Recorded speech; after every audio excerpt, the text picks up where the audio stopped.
Welcome to the egcfpodcast, where we have in-depth conversations about topics that we may not cover on Sunday morning. In this episode, we talk about spiritual warfare.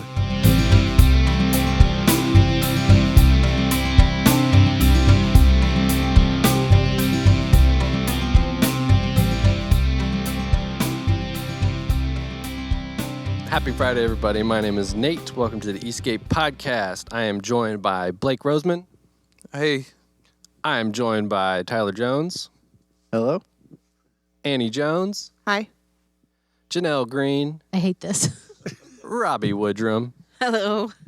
And the man, the myth, The Grand Poobah. the Grand Poobah, Yes, Rob. my child. Yes, my child. Go on, my child. Rob, the pastor. Nothing disturbing about this. Not at all. We've told you. If we told you once, we've said it 100 times. We're not a cult. Rob, why are you leaving, dude? Yeah, don't suggest to change the intro again. Okay, so Let that be a lesson to you. I take everything back. Welcome. So, what's this thing about spiritual warfare? Have you heard of it before? Genuinely, I'm asking.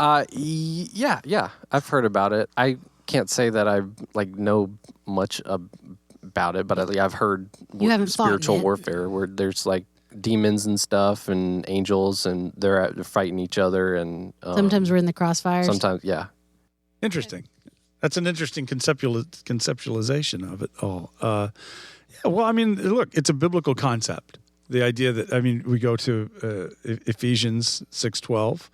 Paul says, "For we're not fighting against flesh and blood enemies, but against the rulers and authorities of the unseen world, against mighty powers in this dark world, and against evil spirits in the heavenly places." So he's describing there's a conflict that's taking place, and we as the church are engaged in this. And the question then is is your question that we begin. What is this, and how To are what we? extent? To what extent are we engaged in this, and how do we go about doing this? Like Paul's describing this. That's great. That's a setting the scene for us, but he doesn't give us any specifics as to how this goes down. So there's a lot of different views about this throughout different church traditions. I'll also add, are we necessary to win this? I would say no. In that, when we think in terms of, we'd have to look this up. But where Paul talks about having disarmed the principalities, Jesus's work has done that. So the victory is provided through Christ's sacrifice, and that's assured. So can I add real quick? I guess I wasn't necessarily taught this growing up, but I've heard of guardian angels. We have guardian angels. There's Satan, the devil, who has a legion of demons or whatever that are within the spiritual realm, I guess, that are. It's not all that clear. Causing a lot of trouble. You're describing that, and that's definitely the narrative that's presented a lot. It's not quite that clear in Scripture about that. Okay. I mean, there are, we got Revelation 12 where the serpent who's John identifies as the devil draws I forget the percentage, but a percentage of the stars out, a third of the stars out of the sky, and that's been interpreted as being the fallen angels, the angelic beings that went with the Satan in this great rebellion against God. But it's all Imagery. It's very. There's no. Because I feel like I have had it presented to me, not by you, but by other people, as if that is very clear. Yeah, even guardian angels. Jesus is making the statement about how to not forsake the children, to allow them to come in, for their angels are always before the face of God. And so that's where we even get that concept that everybody's got a guardian angel. But I don't know that we can infer that from what Jesus is saying. He's just saying that the children are important because they have God's attention. God cares about everybody equally in that sense. In the ancient world, children were of less value and less importance outside of anybody's own particular family. So something that I was taught was that Satan was an angel that had fallen. And again, it's, now if you really want to try to get in depth on all that kind of stuff, Michael Heiser's book would be probably the go-to on that, on the unseen realm. I'm not sure I'm tracking with Heiser on every aspect of what he says. It's dense. I mean, it's a dense argument, but I guess he would be an angelic being, part of, the divine council that. Why do you say I guess? Because it's not spelled out that clearly. It's just really not. Like we're interpreting Isaiah 14. Somebody's gonna have to look it up. It's Also, Annie Isaiah looked up We get some of it Annie looked up Colossians 2:15. By the way, in this way he disarmed the spiritual There it rulers and authorities. He shamed them publicly by his victory over them on the cross, which I think is an important one we'll want to come back to. absolutely yes. So then Isaiah was. Is it? I think it's 14 and Ezekiel. What is it 21. about? It's a prophecy against Satan's fall. It's a prophecy against one of the rulers. I think the ruler of Babylon. And then all of a sudden the language kind of changes up and says you were the morning star, and you've got the five I wills. So Isaiah 14:12. Now I'm in the NKJV. Is that okay? So it's fine. All right. How you are fallen from heaven, O Lucifer, son of the morning. Yeah. How you are cut down to the ground, you who weakened the nations. For you have said in your heart, I will send into heaven. I will exalt my throne above the stars of God. I will also sit on the mount of the congregation on the farthest sides of the north. I will send above the heights of the clouds. I will be like the Most High. Yet you shall be brought down to Sheol, the lowest depths of the pit. Mm-hmm. Those who will see you gaze at you and consider you, saying, is this the man who made the earth tremble, who shook kingdoms, who made the world as a wilderness and destroyed its cities, who did not open the house of his prisoners? So, and there's other, I think maybe it's the Ezekiel passage, then it talks about you walked you walked in Eden or something along those lines. And then we draw some imagery from even the book of Enoch on the spiritual matters, which is an apocryphal book. It's an apocryphal book, but, that seemed to have some right, but influence on the thinking of the biblical authors. So I guess what I'm just saying is that it's not explicitly stated. I think it's a plausible argument that these were prophetic utterances that actually were, even though they're directed at earthly kings, were reflecting something that had happened in the unseen realm. But it's a guessing game, and it's not specific. And when, like, Lucifer, that is not a name. That's son of the morning. It's morning star. It's a kingly title. It's applied to Jesus in a different messianic prophecy. So I don't think it's like not the name on his birth certificate. It's not the name on it. So that's the thing about the Satan, and that's why you'll hear it. I always put the in front of it. I didn't know if it's because we're in the South and people say like the Walmart. No. You going to the Walmart? No, the Satan, and because the Bible, I believe, takes great pains to not dignify this thing with any kind of personhood, or it's an it, and whatever it is, it's definitely working at odds with God's purposes and plans. It's obviously got sentience to it. Jesus interacts with emissaries or aspects of whatever the Satan is when he's casting out spirits from people. So there's some, means of being able to communicate and all of that, but it's very mysterious, and it's given very little space in the biblical narrative, which is another thing I find fascinating, that, there's no detailed explanation. Go to other religions, man, if you're looking for those details on that kind of stuff, because the Bible is going to be stingy with that sort of stuff. So there are satanic forces or evil forces at work. Is in that just the spiritual realm, or is that like on the earth? I think it's both. I think it's both, and I think that's what even Paul is trying to get at in some of his in some of his usages of this, because it's principalities of the unseen realm, but it's influencing and affecting what's happening in the seen realm.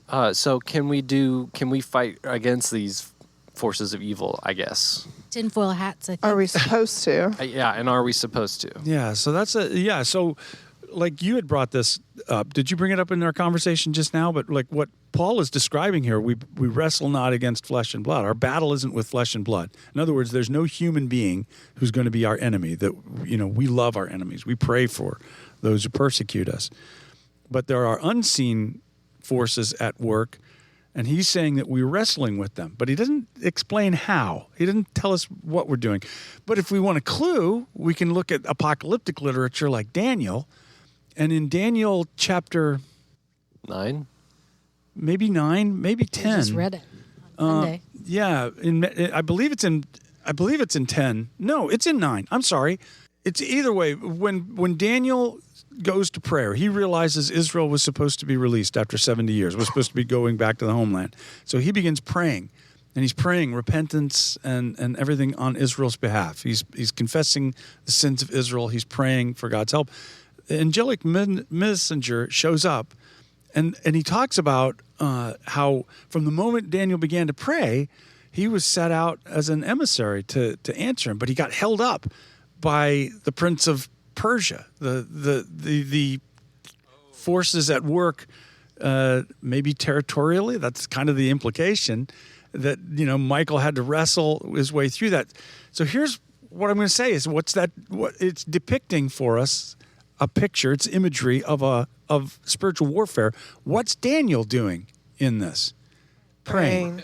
He's praying and he's repenting and he's confessing before the Lord. That's our role. That's spiritual warfare. Every time I believe that we go to prayer, every time that we're praying and we're asking God for his intervention, we're asking for good things, we're asking for protection, all of that. I believe that's spiritual warfare. Those are the things where things are happening in places that we don't see or understand. Okay, I found it in Daniel. It's in chapter 10. I thought it was 10. But he does show up in chapter 9 as well. He does, yes. So it says, "Don't be afraid, Daniel, since the first day you began to pray for understanding and to humble yourself before God, your request has been heard in heaven." So the very first day. "I have come in answer to your prayer, but for 21 days, the spirit prince of the kingdom of Persia blocked my way. Then Michael, one of the archangels, came to help me, and I left him there with the spirit prince of the kingdom of Persia.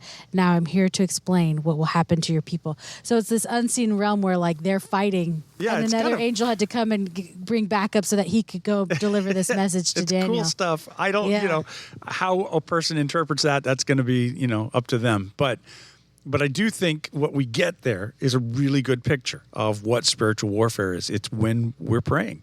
It's when we're asking God for his help. And I don't believe it's an invitation for us to start conjuring up images of battles going on or anything like that. But just a reminder that you know, our words aren't hitting the ceiling and bouncing off. For 21 days, it felt like that for Daniel, but things were happening that he can't see, which is the same message of the book of Job. There, you know, so. So I like that you said that whenever Nate was asking, you know, is this a spiritual thing or happens on the earth? And yes, it's both. So in Ephesians, the full armor of God verse, it says, for our struggle is not against flesh and blood, but against the rulers, against the authorities, against the powers of this dark world. So that's the physical area that we're talking about. And against the spiritual forces of evil in the heavenly realms.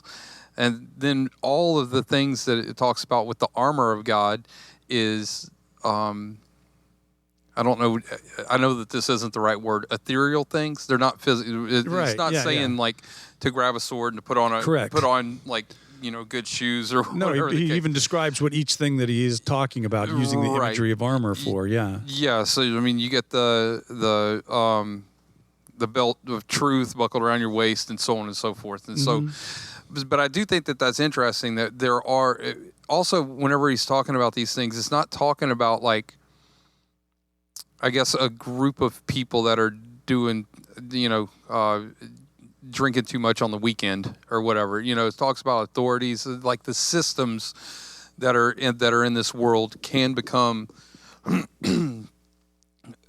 against God, but we don't go and fight them, you know, with a sword and a belt and nice shoes or boots or whatever. We'll fight them through prayer. That's right. And or use prayer for them to to be rallied against, I guess, is about the best way to say it's it. not even, and it's not, so like, I've got the experience of the crazy church behind me, which was a heavily charismatic church. And demonology was a huge part of this whole. Did they call it demonology? They didn't, but that's what it would be called in a theological sense. Demonology is the study of this, and so, our whole thing was following Jesus's example. We're going to be casting out demons and doing this stuff, and we would spend a great deal of energy praying to try to identify what demons we believed were operating behind the scenes in any given situation, and then give them names, and then we would start praying against those things by name.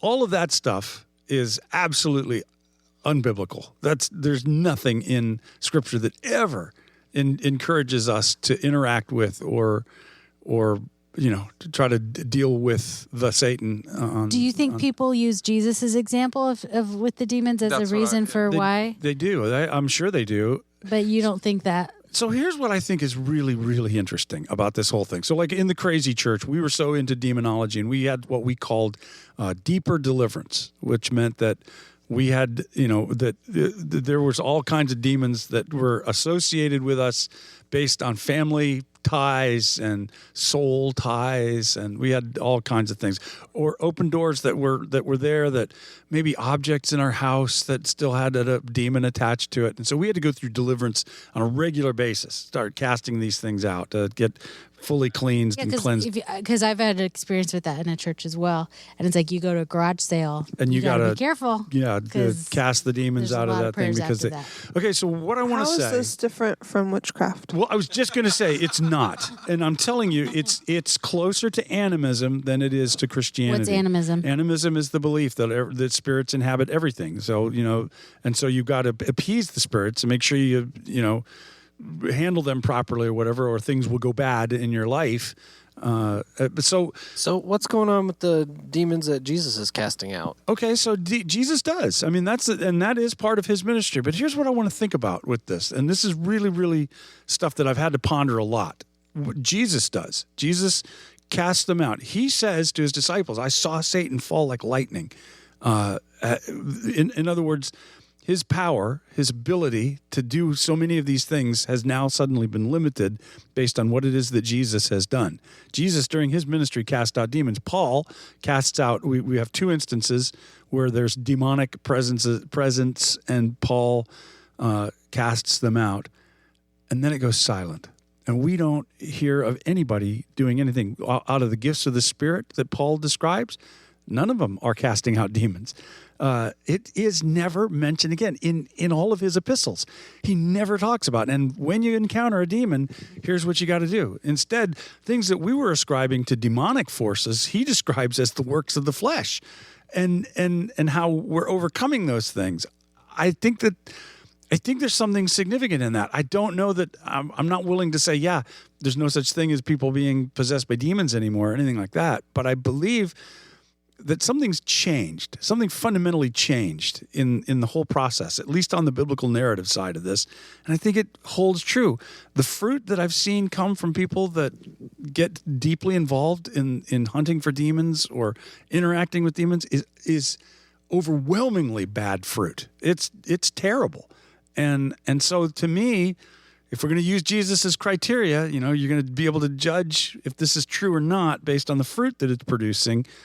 I'm going to go with that statement that it's bad fruit. Well, and it goes back to, again, the verse in Colossians 2:15. Like I said earlier, he disarmed the spiritual leaders and rulers and authorities. He shamed them publicly by his victory over them on the cross. And I know that's something you've talked to me about because, I was involved in a church at one point that was similar to the crazy church and the demons. It makes me think of like when people were not like wanting to eat gluten. That was a big thing. And so you're saying like gluten is in this and gluten's in that. And so it's the same thing of like, that's a demon. That's a demon. Right. That's a demon. Exactly. Yeah. And it is easy to get caught up in it, and it can be scary feeling like I have to stay diligent and focused. Yeah. And you can say, well, you don't want to get sidetracked from the gospel. You're like, this is how I don't get sidetracked from the gospel, by making sure we get all these demons out of here.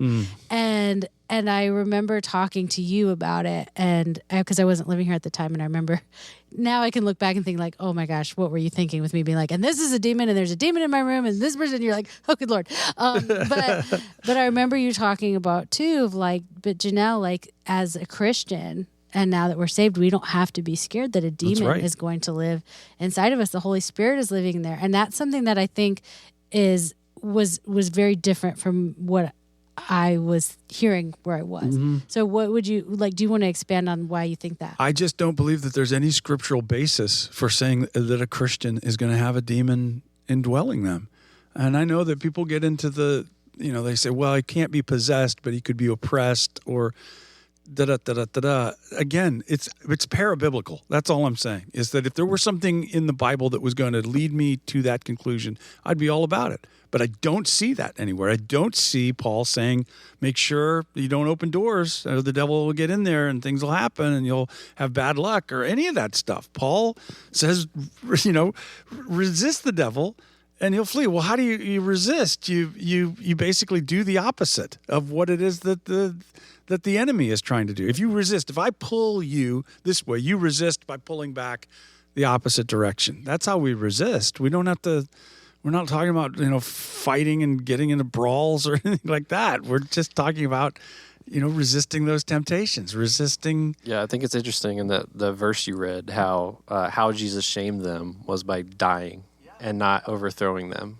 I think there's such a temptation for the sensational, and this lends to that. There's a dramatic element to it. There's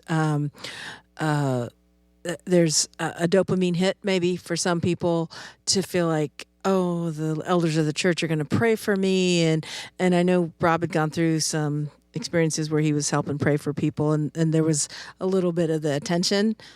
Some people wanted the attention, but also it's, an excuse. It can be an excuse for misbehavior. It can be like, well, the reason I'm doing this is there's a demon and he made me do it. And I feel like there's so much more balance. If you can recognize there's a spiritual world out there, but basically it doesn't change our calling, doesn't change our day-to-day walk and how we deal with that, and greater is he that's in me than he that's in the world. And that is the huge thing. Like greater is he that's in me than he that's in the world is such a dynamic and important statement for Paul to make. And he's making it very clear in that we're not, we're not obsessed with these things. We're not afraid of them. We don't focus on that. That's just that they're defeated and we're part of the winning team. And I remember you saying that too, of just even how you don't always give credit to everything people would give credit to the devil for. No. Of the devil did this or the devil did this. And you're like, he might not have done that. And maybe we're giving him credit for some of these things. Like, we can, just be aware of that. And so that I feel like that's something as well of just trying to not make that our focus, because I do think, Mom, you're right. There can be a dopamine hit or this idea of like, I have access or insight into the unseen world that not everybody sees. Oh my gosh, that's and feeling like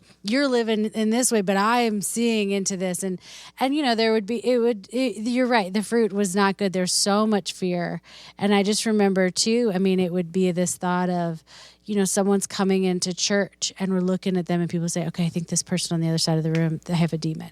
And they haven't said anything. They were just visiting the church, but there's this thought of, look at the way they're looking. Can you see it? Yeah, I see it too. Granted, they were dressed in a red jumpsuit and they had horns and a pitchfork, but it's subtle. You have to squint.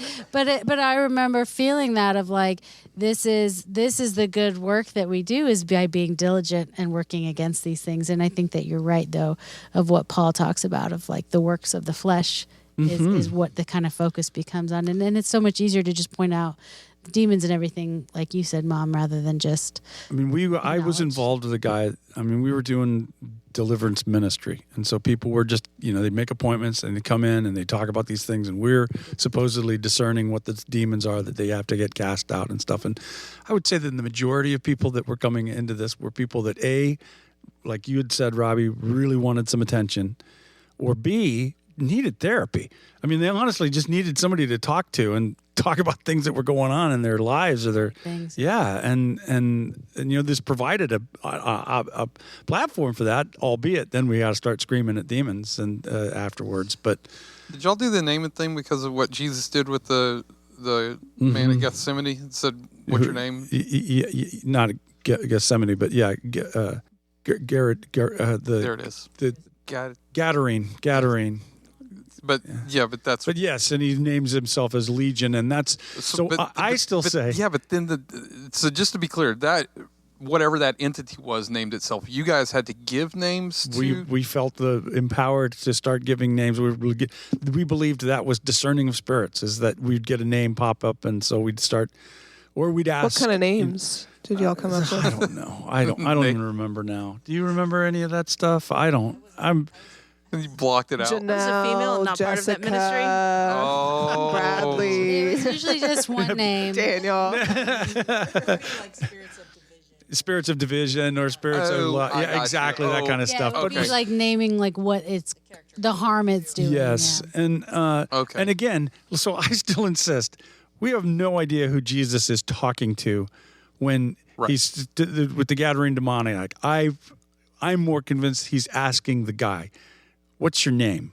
He's trying to humanize him. He's very dehumanized at this point. Yes. I think he's looking at him saying, "What's your name?" And then the entity speaks and starts responding, giving its name.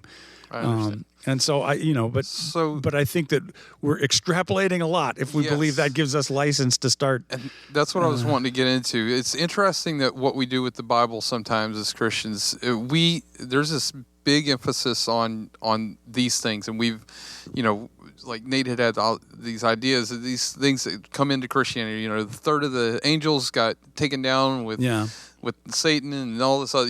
We come up with these big stories on stuff that we have very sporadic information about. Yeah, we have really clear information about like how not to be greedy and how that's but Exactly. we don't really Exactly. focus on that. But even with like what were you saying about demons now?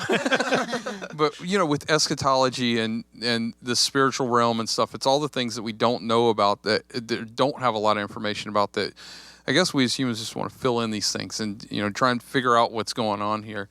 And we're putting the focus on the wrong thing. Yeah, well, so Janelle just made that statement when we were teaching the other day about it's a lot easier to do something like this, look for demons, than it is to figure out how to love this person who's in my life that's very difficult. Still to mad love. at you for saying that on Sunday. Man, that was a tough one. Or actually, if you go back to the concept of spiritual warfare, God may just be calling us to pray, may be calling us to fast and pray.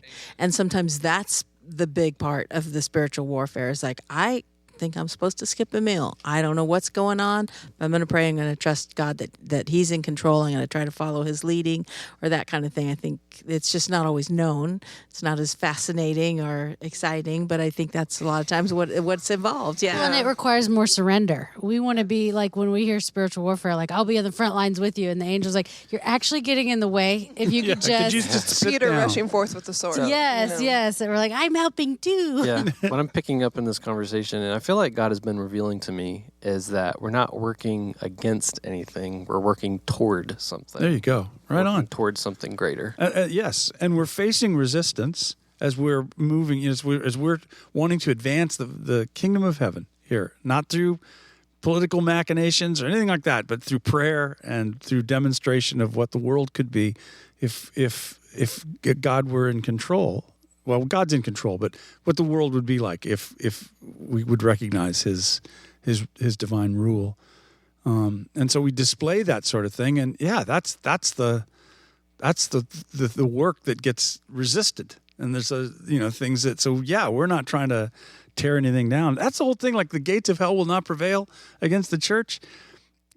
Gates, we keep thinking of it in terms of, that they're attacking us, that the devil, the gates of hell are attacking us. Gates are defensive measures. That means that we've just moved in. We're moving in, and they can't resist it, And look at how the walls of Jericho come down. Yeah. It's not in that, the wall, what? Oh, yes, that God did that. You pointed up, and I was like, what did I miss? It says gullible on the ceiling. But it's that same concept, I would think. And here's the thing too, and I want to be careful with this because I know that I could be very flippantly treading on people's experiences as well, and so I'm not trying to undermine anybody's experiences, or if they felt that they were really relieved after having gone through some deliverance or whatever. I'm not trying to diminish that in any way. I am saying, though, that from the biblical side of this, I just need to stick with what I see represented in that, and I don't see represented in that a lot of what we're talking about when it comes to how spiritual warfare is practiced. What would you say though if somebody, because I feel like I've even said this to you. I don't remember what you if said. it's negative, I'm sure you have. Oh, I'm sorry, that was mean. No, I'm sorry. Wait, I'm sensitive. Sorry, he was possessed for a minute. Sorry, yeah, it wasn't me. Is that if somebody says I'm scared, I have a demon, or somebody said there's maybe a demon, whatever present in my life. What would you say to somebody who's genuinely scared about that? Yeah, and that's what I would say, is that perfect love casts out all fear. So dig deep into the reality that you're loved by God, that He's overcome the powers of darkness in you and in your life. The greater is He that's in you than he that's in the world. That we have nothing to fear in any of these things, is because all authority in heaven and earth was granted to Jesus, and He has now entrusted that to us, which means there is nothing that can withstand. There is no demonic entity or power that could withstand your confidence in Christ's atoning work on your behalf. So there's an old story, and I like that it was told within the Pentecostal circles and stuff, but I enjoyed it. A guy was in Haiti. A minister was there in Haiti, and somebody came to him and was just weeping and crying and saying, listen, my neighbors don't like me because I've become a believer and I've renounced a lot of these things, and they have spread voodoo dust all over, voodoo powder all over my front porch, and I'm afraid to go home. I don't know what to do. What should I do? And he looked at her for a minute and he said, honey, kick off your shoes and dance in it, because they have no power over you whatsoever. And that's the reality of it. Kick off your shoes and dance in it. It means nothing. It means nothing. The only power that any of these things could have over us is what we afford it, what we give to it by our own fear or our intimidation of the unknown. I think that is really incredible. To kick off your shoes and dance, and I'm all about that 100%. There's a lot of harm that can come from thinking that there's demons, and we want to afford demons or the devil to all kinds of things that are inconvenient in our life, or just things that happen. Like whenever you were talking about, some people just needed therapy and that kind of thing. Sometimes people are sick and or have mental problems, and people will say, well, it's because they got a demon in them. Right. You just got to cast it out and all this other stuff. Well, that's harmful to the people that are in that situation. It is. So that's why I think that it's better to err on what you're talking about, just focus on who Jesus is and not get into all that stuff, because it attributes, whenever you're talking about, like, we're attributing a lot of stuff and giving a lot of credit to the devil for, and it's not used, not even Devil wasn't even in the room, but he's like, thank you. I'll take that. That's really nice of you to think of me. Well, I do think there's some value to recognizing that there's more to life in this world than just what we see. I agree. Right here. I agree. And I feel like that's the balance in all of this, that, it's there. I feel like there's things that we don't see and don't know. I don't know what it looks like or ever or whatever, but I think we'd be crazy to think that we're completely alone too. But to have the confidence that God's in control of that realm, and that's not something we have to feel like we have to control or take over.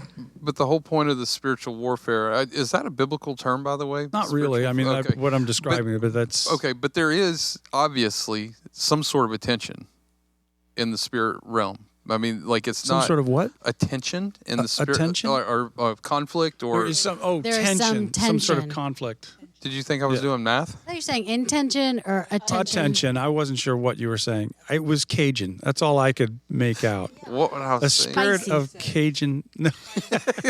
It's a Yeah. demon of cage. But there's some tension. Yeah, there is a tension or a conflict or some sort of a conflict in the spiritual realm. I mean, we Yeah. see that there's good thing. We hear about angels, Angel Michael, and Right. we hear about these enemies. There's something happening in the spiritual realm, and that's what we would call a spiritual warfare. And so there is something happening, and then that bleeds into what we see physically here on Earth, or it's just a believe so. mirror No, of, a shadow of, or I don't mean, know how to say that properly. For Paul, Yeah. when he talks about this, like it's back and forth. Like he's talking about actual rulers and leaders, but he's also mixing it up with, supernatural entities as well.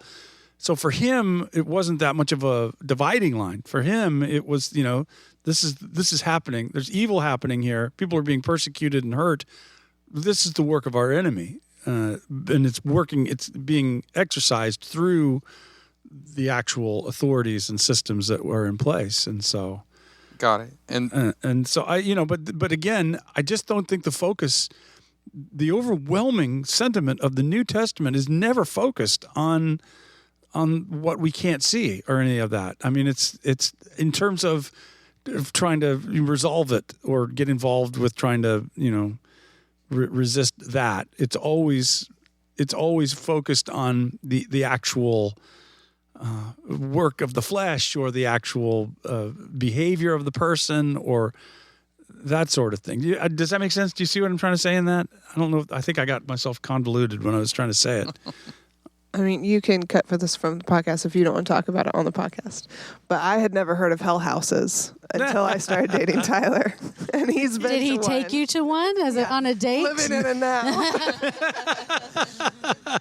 Tyler, do you want to explain hell houses? This sounds incredible.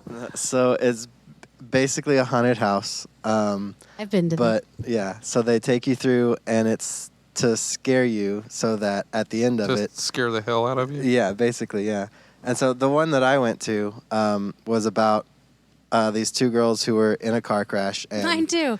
They're one the of same them story. was saved, and one of them wasn't saved, and so they both died in the car crash, and then and so basically at the end of the whole thing, they're like, so you need to pray this prayer so you're saved, so you don't end up like the girl who went to Because hell. the hell house, like they show what hell is like for this girl who has died in Yeah. the car crash. So This is it's And that there's the gets us on a girl, whole there's different the topic. Kids go girl to this? Yeah, who it's- believed groups is go- like she is, you get escorted to heaven. You have this great. Where's my friend? And then her friend's screaming in the other room. Gosh. Do we think that? You guys aren't telling me you've never been to a good old fashioned hell house. Listen, I've heard of them. I've never been to I have one. never. I've never ever done. No, I'd heard of them, but I did not know that they were like that. That is atrocious. So we don't think that these should be illegal. It's like a scared straight program for. I mean, like this isn't. It's like a haunted house, but with but with real, a, but real but stakes. Jesus' stamp of approval on it. There's stakes of life and death, and that's why Tyler and I are Christians. We didn't even go to the same one, but it convinced me. I put didn't your know. seatbelt on ever since. Yeah. No, So it's terrifying. did It's you- absolutely terrifying. Did you stop believing in demons after that, or like, did That's you true. get saved that day? How did that affect you? Like, was there a point in your life that you're like, hey, that wasn't cool? Or did that just hit you today? Hey, wait a The only minute. thing I don't like about Eastgate is we ain't got a hell. I think just as I got older, my thoughts of everything just changed, and I was like, if God's message is all about love, why are there so many things teaching about fear and hate? Right on. And, Why there's so many hell houses? Yeah. Preach. You did tell me that as a kid, you struggled with knowing if you were saved or not because of Well, the yeah. constant messaging. Yeah. As a kid, I was scared all the time. I pray every night, like, save me, God, because I don't know if I'm saved. Yeah, and that's so sad as a child. And I saw a documentary where someone was talking about how they left Christianity because they were tired of being scared, and that just broke my heart. That was is their heartbreaking. what their concept of Christianity was that, and they talked about going to bed every night and just so scared every night. And they said I left because they said it felt great to not go to bed scared every night anymore, and that was what they got to be free from. Wow. Good night, everybody. Well, so that's what we want to remember is that All the promises of God are yes and amen in Christ. And that promise was that all the nations of the earth would be blessed through what God's plan was through Abraham. This has been accomplished. It's been done. We are secure in Him. Finished. It is finished. And the message of the gospel is not one of fear. Does it include the forecast of judgment? Yeah, it does. But it's predominantly the message of life, because judgment's already here.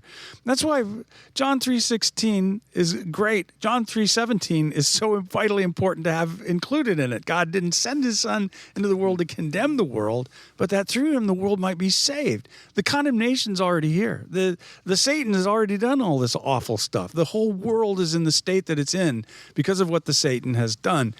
Christ has overcome that, and He's offered us life. He's offered us the hope of a new world to come, where all of the evil that's here is undone and put back to the flourishing of life. So there are forces of evil at work, and the war is already won. Correct. But there's still battles, right? That's right.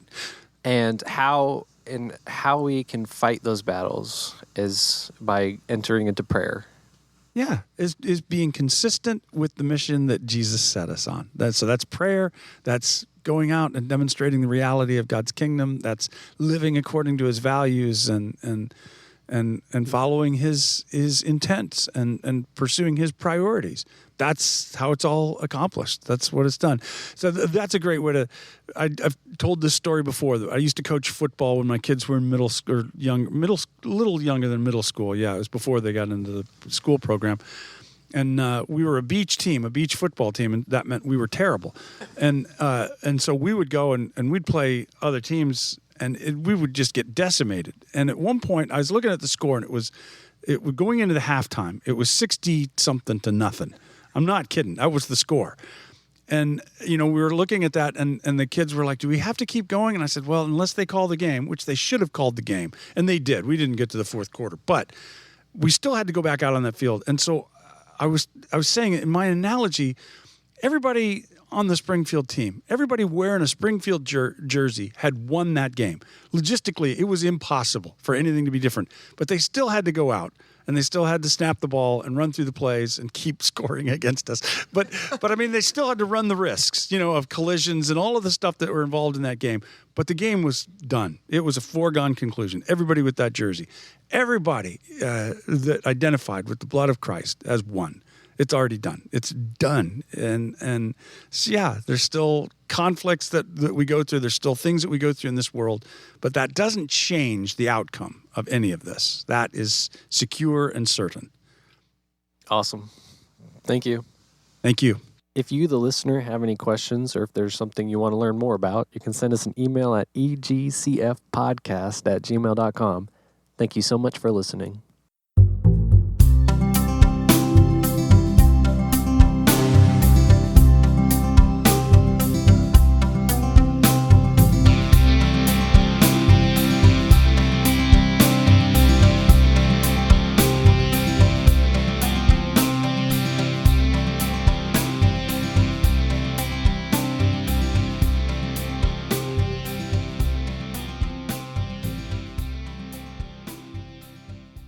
Da-da-da-da-da-da. I still got married. I done got married. I did it again.